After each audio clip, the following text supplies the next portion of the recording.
गरुड़ ने बताया कि ये 6 प्रकार की लड़कियां चरित्रहीन होती हैं। नमस्कार प्रिय दर्शकों, एक बार फिर से आप सभी का हमारे YouTube चैनल गगन ज्ञान सरोवर में बहुत बहुत स्वागत है। दोस्तों, आज का वीडियो बहुत ही मज़ेदार है। आपसे निवेदन है कि इस वीडियो को पूरा ज़रूर सुनें। यदि वीडियो आपको पसंद आए तो वीडियो को लाइक और शेयर अवश्य करें। साथ ही साथ हमारे चैनल को भी सब्सक्राइब करें, बेल आइकन ऑन करें, जिससे हर नई वीडियो का आने वाला नोटिफिकेशन आपको मिल सके। दोस्तों, अगर आज का वीडियो आपने पूरा सुन लिया तो आप भी पता लगा सकते हैं कि कौन सी लड़की चरित्रहीन होती है। तो चलिए शुरू करते हैं इस कहानी को। दोस्तों, पुराने समय की बात है। हिमालय की ऊंचाइयों पर स्थित एक घने जंगल में एक तपस्वी बाबा का आश्रम था। यह आश्रम पेड़ों और पहाड़ों के बीच में बसा हुआ था, जिसके चारों ओर शांति ही शांति नजर आती थी। बाबा अपने ज्ञान और तप के लिए दूर दूर तक प्रसिद्ध थे। लोग अक्सर उनकी शरण में आते और उनके उपदेशों से अपने जीवन को एक नई दिशा देते थे।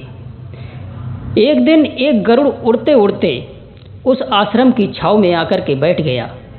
गरुड़ को देखने से लगता था कि जैसे उसने संसार के सारे रहस्य देख लिए हों। तपस्वी बाबा गरुड़ की इस आकस्मिक उपस्थिति को देख कर के मुस्कुराए और बोले, हे गरुड़ देव, आपने इस वन को क्यों चुना है? लगता है कि आप यहाँ कोई विशेष प्रयोजन से आए हैं। गरुड़ ने अपनी चोंच खोली और शांत स्वर में कहा, हे तपस्वी, मैं अपने जीवन के रहस्यों की खोज में हूँ, परंतु आज मैं यहाँ एक विशेष कारण से आया हूँ। मैं आपको यह बताने आया हूँ कि कौन सी लड़कियाँ चरित्रहीन होती हैं। बाबा ने थोड़ा सोचते हुए कहा, हे गरुड़देव, यह बहुत ही गंभीर विषय है। चरित्र का अर्थ केवल बाहरी व्यवहार से नहीं होता, बल्कि यह मन, विचार और आचरण से भी जुड़ा होता है। क्या आप हमें अपनी दृष्टि से यह समझा सकते हैं? गरुड़ ने कहा, हाँ, मैं आपको विस्तार से बताता हूँ, आप ध्यान से सुने। गरुड़ ने गहरी सांस ली और बोलना शुरू किया कि हे तपस्वी, सबसे पहले मैं यह स्पष्ट कर दूं कि मेरा उद्देश्य किसी को अपमानित करना नहीं है, बल्कि यह है कि हम समझें कि कौन सी बातें किसी के चरित्र को संदिग्ध बना सकती हैं। नंबर 1, गरुड़ ने कहा कि पहले प्रकार की वे लड़कियां होती हैं जो स्वार्थ और अहंकार में डूबी रहती हैं। वे केवल अपने फायदे के बारे में सोचती हैं और दूसरों के दुख दर्द को समझने में असमर्थ होती हैं। उनके लिए हर संबंध, हर बातचीत का अर्थ सिर्फ और सिर्फ अपना लाभ होता है। वे दूसरों के साथ केवल तब तक जुड़ी रहती हैं जब तक उन्हें किसी तरह का लाभ मिलता रहता है। जैसे ही उन्हें लगने लगता है कि अब इससे कोई लाभ मिलने वाला नहीं है, वे उस व्यक्ति को त्याग देती हैं, मानो वह कोई वस्तु हो। बाबा ने सिर हिलाया और बोले, ये सत्य है। स्वार्थ और अहंकार मनुष्य को अंधा बना देते हैं। ये केवल एक व्यक्ति को नहीं, बल्कि पूरे समाज को प्रभावित करता है। दूसरा प्रकार, गरुड़ ने आगे कहा कि दूसरी प्रकार की वे लड़कियां होती हैं जो धन और शक्ति की भूखी होती हैं। उन्हें केवल पैसा और सत्ता की लालसा होती है। वे अपने चरित्र और सिद्धांतों को त्याग कर भी धनवान बनने की कोशिश करती हैं। वे अमीर पुरुषों के पीछे दौड़ती हैं और उनकी कृपा प्राप्त करने के लिए किसी भी हद तक जा सकती हैं। उनके लिए प्रेम, सम्मान और आत्मसम्मान का कोई महत्व नहीं होता है। वे केवल भौतिक सुखों के पीछे भागती रहती हैं। बाबा ने गहरी सांस ली और बोले, यह भी दुखद है। धन और शक्ति का मोह इंसान को अपने मूल्यों से भटका देता है। गरुड़ ने अपनी कहानी को आगे बढ़ाते हुए कहा कि तीसरी प्रकार की वे लड़कियां होती हैं जो झूठी और छलिया होती हैं। वे अपने हर वादे और अपने हर शब्द से झूठ बोलती हैं। उनका उद्देश्य केवल दूसरों को धोखा देना होता है। वे अपने शब्दों का जाल बुनती हैं और उसमें भोले भाले लोगों को फंसा लेती हैं। ऐसी लड़कियां अपने मन में कपट और धोखे को पालती हैं और इसी से उनका चरित्र संदिग्ध बन जाता है। बाबा ने गरुड़ की बात को गहराई से सुना और कहा, झूठ और छल का कोई स्थान नहीं होता। यह एक व्यक्ति के आत्मिक और मानसिक विकास को रोकता है।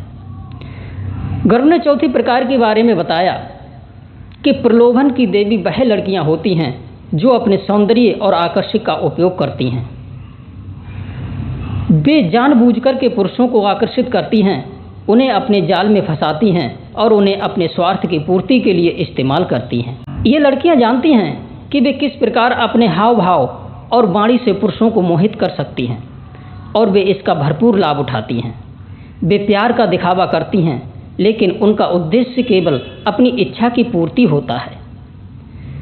बाबा ने गरुड़ को ध्यानपूर्वक सुना और कहा, यह भी सत्य है कि आकर्षण और प्रलोभन के खेल में व्यक्ति के मन और मस्तिष्क में उथल पुथल मच सकती है। 5वें प्रकार की लड़कियां। गरुड़ ने 5वें प्रकार के बारे में बताया कि दोहरे चरित्र वाली लड़कियां वे होती हैं जो अपने परिवार, दोस्तों और समाज के सामने एक अलग चेहरा दिखाती हैं और अपने निजी जीवन में कुछ और होती हैं। वे दूसरों को दिखाने के लिए बहुत अच्छे और सभ्य बनती हैं, लेकिन उनके असली स्वभाव को केवल वे ही जानते हैं जो उनके निकट रहते हैं। यह दोहरापन न केवल उनके चरित्र को संदिग्ध बनाता है, बल्कि यह उनके आसपास के लोगों के विकास को भी रोकता है और उनके विकास को तोड़ देता है। बाबा ने गंभीर स्वर में कहा, दोहरे चरित्र वाला व्यक्ति न केवल खुद के साथ छल करता है, बल्कि वह अपने समाज को भी धोखा देता है। यह मनुष्य की आत्मा को कमजोर करता है। गरुड़ ने आगे कहा कि 6ठे प्रकार की वे लड़कियां होती हैं जो स्वतंत्रता के नाम पर अनैतिक कार्यों में लिप्त रहती हैं। वे स्वतंत्रता की परिभाषा को ही बदल देती हैं। उनके लिए स्वतंत्रता का अर्थ अपनी इच्छाओं की पूर्ति के लिए हर सीमा को तोड़ता है। वे अपने कार्यों का परिणाम नहीं सोचती और न ही उनके प्रभावों को। वे अपनी स्वतंत्रता का उपयोग केवल स्वार्थी उद्देश्यों के लिए करती हैं। बाबा ने गरुड़ की इस बात पर भी सहमति व्यक्त की और बोले, स्वतंत्रता का अर्थ जिम्मेदारी के साथ होता है, न कि अराजकता के साथ। जो लोग इसे समझते हैं वे सच्चे स्वतंत्र होते हैं। प्रिय दर्शकों, मेरा उद्देश्य किसी विशेष व्यक्ति या वर्ग को निशाना बनाना नहीं है, बल्कि यह है कि हम सब समझें कि चरित्र का कितना महत्व है। हमारे समाज में हर व्यक्ति, चाहे वह पुरुष हो या महिला, अपने चरित्र के आधार पर ही सम्मान पाता है। हमें यह समझना चाहिए कि हमारे कर्म ही हमारे चरित्र का निर्माण करते हैं। दोस्तों, बाबा ने गरुड़ को धन्यवाद दिया और कहा, हे गरुड़देव, आपने आज हमें बहुत ही महत्वपूर्ण बातें बताई हैं। हम अपने जीवन में इन सिद्धांतों को अपनाएंगे और दूसरों को भी इसके लिए प्रेरित करेंगे। गरुड़ ने अपने पंख फैलाए और उड़ान भरी। वह दूर आसमान में गायब हो गया, लेकिन उसके शब्दों की गूंज उस वन में और तपस्वी बाबा के आश्रम में हमेशा के लिए गूंजती रही। दोस्तों, यदि आपको कहानी पसंद आई हो तो कहानी को लाइक शेयर अवश्य करें और हमारे चैनल को भी सब्सक्राइब करें। फिर मिलते हैं अगली नई वीडियो में किसी नई कहानी के साथ। तब तक आप सभी दर्शकों का बहुत बहुत धन्यवाद। जय श्री कृष्णा, जय श्री राधे।